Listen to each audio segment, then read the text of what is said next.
So it's been few hours since we have heard the news of Air India Flight 171, a Boeing 787 Dreamliner, which was carrying around 242 people, has crashed minutes after takeoff. And the news is reported from Sardar Vallabhbhai Patel International Airport from Ahmedabad. The flight was London bound and it was an Air India flight.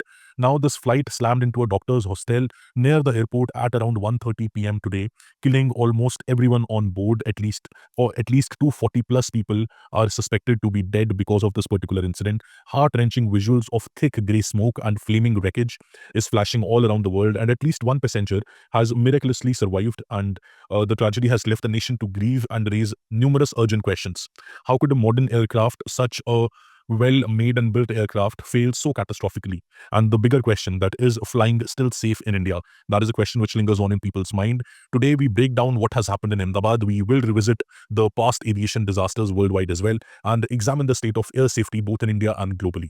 Now, if we talk about this Ahmedabad's crash, the date is 12th of June, and this is 171 Air India flight, already told you, which was taking off from Ahmedabad Airport, Sardar Vallabhbhai Patel Airport, at 1:38 local time, which was bound for London's Gatwick region. And this was a Dreamliner Boeing 787 aircraft, which was nearly full. Around 242 people were on board, and if I have to tell you the nationalities, around 169 people were Indian nationals, 53 were British, 7 Portuguese, 1 Canadian. And within 30 seconds of its liftoff, the aircraft inexplicably lost altitude. And after around 820 feet, it plummeted back towards the ground. So within 30 seconds of takeoff, and not even a proper air takeoff of the aircraft, within 30 seconds, the aircraft plummeted back to the ground. The pilot is known to have issued a mayday distress call, but then the contact was lost. So the plane has hit a doctor's hostel at the BJ Medical College, and it has bursted into flames. And at least 5 medical students also in hostel were killed, and there are reports of numerous other people being killed as well. Now, there are around 240, 250 people at least who have been killed, and the one more big shocking news is that the ex-chief minister of Gujarat, ex-CM Rupani ji, has also died in this aircraft, and he was on board while this crash took place. So the question is, what has caused this AI 171 to crash? That is the biggest question. See, now the inquiries are still ongoing and the cause is yet unknown because there is no official confirmation, but this serious incident is under investigation.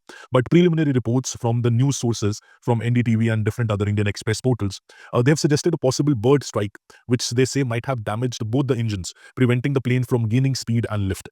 Now, the cockpit footage, which we can see later on, of the 787 Boeing aircraft, shows that this Boeing aircraft is lifting off with its gear still down and then descending, which means that the takeoff was not proper. And there was a bird strike. Because of it, there might be a mechanical failure, there might be an engine failure. So the question is that, is it to be blamed on the engineers? Is it to be blamed on the people who let the aircraft fly? Or is it on the on-station staff? Who is to be blamed? The answer is not yet known, but still the problem, the conclusion, not the conclusion, but the preliminary thing which we can see is that there might be a bit of negligence on some of the other personnel involved in this aircraft operations. But these are just preliminary theories. A DGCA crash team is there. Expert committee has been mobilized to examine the flight data recorders and the debris as well. So UK and the US authorities have also been involved in this, and alongside Indian authorities, DGCA, crisis control and crash team, all of them are investigating this incident. And this is one of the deadliest incident which has taken place in India since the 1985 Air India bombing. So after that, where more than 300 people died, after 1985, this is one of the major incident which has taken place, and more than 240, 250 lives have been lost.